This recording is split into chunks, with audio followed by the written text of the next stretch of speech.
guys. Go ahead with questions. Patrick, so like Tyree Wilson had one of his better games last week with the sack and tackle for loss. What do you think about his development just the last couple of weeks after the game against the Dolphins as well? That play he made on the jet sweep was probably my favorite play since he's been here. You know, you saw the awareness before, you saw Sutton there, pointed it out, had some awareness, fixed his stance, got his eyes in the right place like we've been talking about in terms of defensive linemen coming from transition from college to the pros, getting their eyes in the right spot, let his key take him to the ball, and made a good play. So you could just see the progression, it's coming along. So I was happy for him.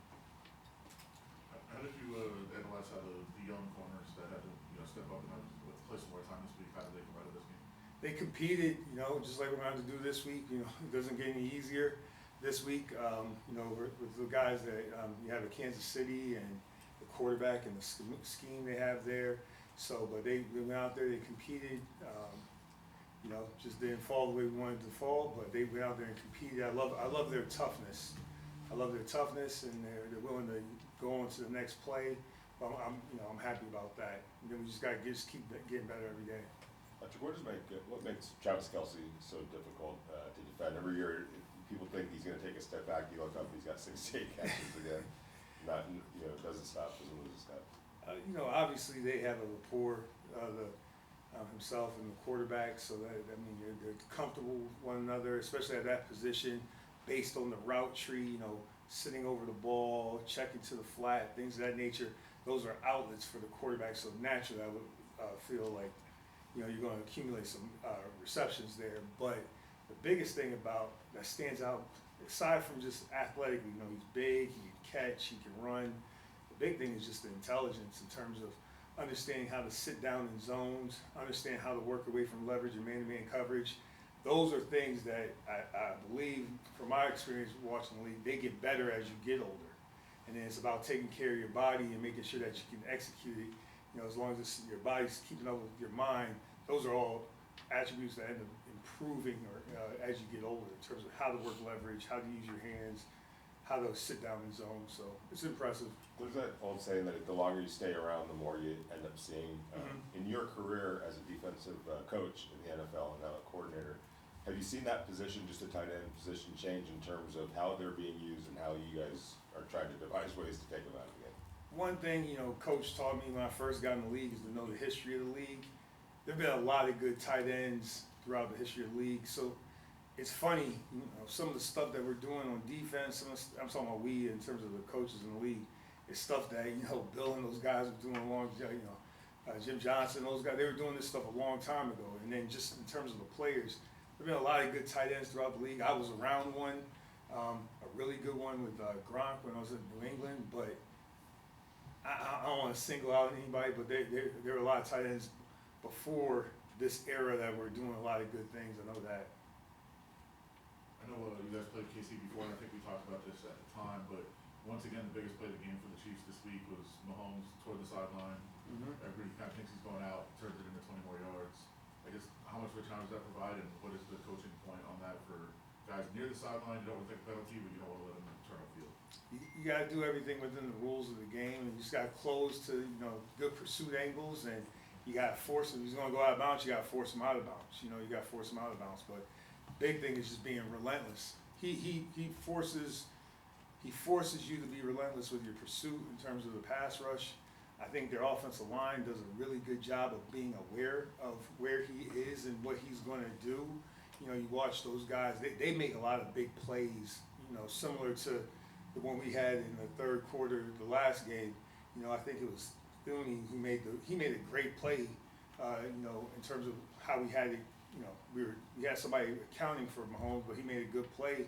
So, you just got to close with relentless pursuit, good angles, and you got to be ready to win because they're good. He's good. His old linemen are good. They know how to work with him. So it's a challenge. I know it's a different year, different teams, everything else, but how much do you kind of show the guys what they did last year in this game and say that you can have this kind of performance again? Nobody's living in the past, but there's familiarity in terms of scheme. I've been here. This is my third season. This is my sixth time going against the Chiefs as a coordinator. I did it one time with the Giants. So you know, we're always, you know, going back for, you know, a frame of reference from older games. That's what we do as coaches. But in terms of the guys, they're just working on this week, and you know, I'm sure we'll sprinkle in tape here and there from last year. But you know, it's so week to week in terms of how the whole teams change.